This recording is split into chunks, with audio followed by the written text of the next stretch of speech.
আসসালামু আলাইকুম viewers, Sabinus কিচেনে তোমাদের স্বাগত জানাই। কড়াইতে তেল দিয়ে ভালো করে গরম করে আমি এখানে কুমড়ো, আলু এইভাবে মাঝারি সাইজের করে টুকরো টুকরো করে দিয়ে দিচ্ছি। একটা বড় সাইজের পেঁয়াজ কুচি করে দিয়ে কুমড়ো আলুর সঙ্গে পেঁয়াজটা ভেজে নেব। নেড়ে চেড়ে কিছুক্ষণ আমি ভেজে নেব, হালকা লাল করে ভেজে নেব। সবজিটা কিছুক্ষণ একটু ভেজে নিলে খেতে ভালো লাগে। এরপর 1 চামচ আদা রসুন বাটা আমি দিয়ে দিচ্ছি। আদা রসুন বাটা দিয়েও আমি কিছুক্ষণ ভেজে নেব, কাঁচা গন্ধ চলে যাওয়া পর্যন্ত। ভাজা হয়ে গেলে এর মধ্যে আমি 100 গ্রামের মতো ছোলা সেদ্ধ করে রেখেছিলাম, পরিমাণ মতো লবণ দিয়ে সেটা দিয়ে দিলাম। তোমরা চাইলে কাঁচা ছোলাও দিতে পারো।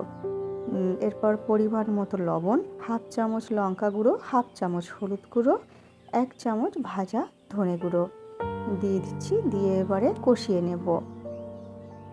সবজি ভালো করে কষিয়ে নিলে খেতে খুবই ভালো লাগে, তাই তোমরা অবশ্যই কিছুক্ষণ কষিয়ে নেবে। অল্প অল্প করে পানি দিয়ে আমি কিছুক্ষণ কষিয়ে নেব। এই কুমড়ো আলুর ছক্কার রেসিপিটি তোমরা রুটি, ভাত সবার সঙ্গেই খেতে ভালো লাগে। রাতের খাবারের জন্য তোমরা এটা বানাতে পারো, খেতে খুবই দারুণ হয়। এরপর কষানো হয়ে গেলে অল্প করে পানি দিয়ে দেব, দিয়ে ভালো করে নেড়ে দিয়ে ঢেকে মিডিয়াম আঁচে হতে দেব।